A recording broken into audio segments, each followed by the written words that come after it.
Alright, so I was cleaning up all my fish tank stuff and some gravel fell in here, and then whenever I turned on the garbage disposal, it wouldn't spin, but I got it working now. What you want to do is you want to get one of these hex key things, whatever size will fit in your thing under here.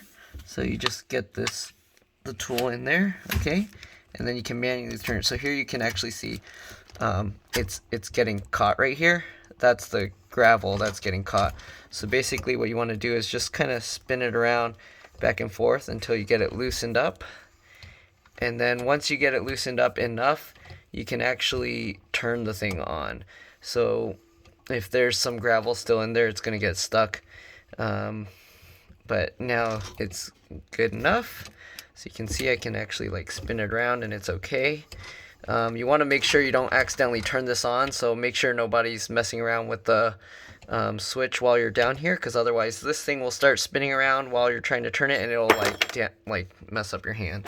Alright, and then there's that little red reset switch there. If your thing is completely like not moving at all, like it doesn't even make sound, that means it's dead. So that actually they even put a thing there that says push to reset.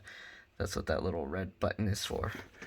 Alright, so after cleaning that up, or after spinning that around and making sure that it's kind of spinning freely, then you can run some water and then you can turn it on.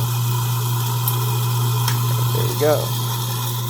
So before it wouldn't turn at all, it would just make that kind of that sound, but it wouldn't be spinning. And then now as you run food through it, it'll kind of, I guess, mix with the gravel and help clean it up.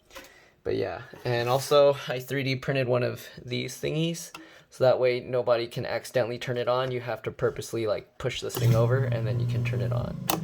So that's a nice thing I added, because it always scares me that somebody's gonna accidentally turn it on or bump it or something. But yeah, alright, hopefully this video helped you. If it did, like and subscribe, help others find my videos. I mostly do computer stuff. This is just random stuff that I find out as I work on things around the house, and hopefully it will help people. Alright, see you in another video. Bye.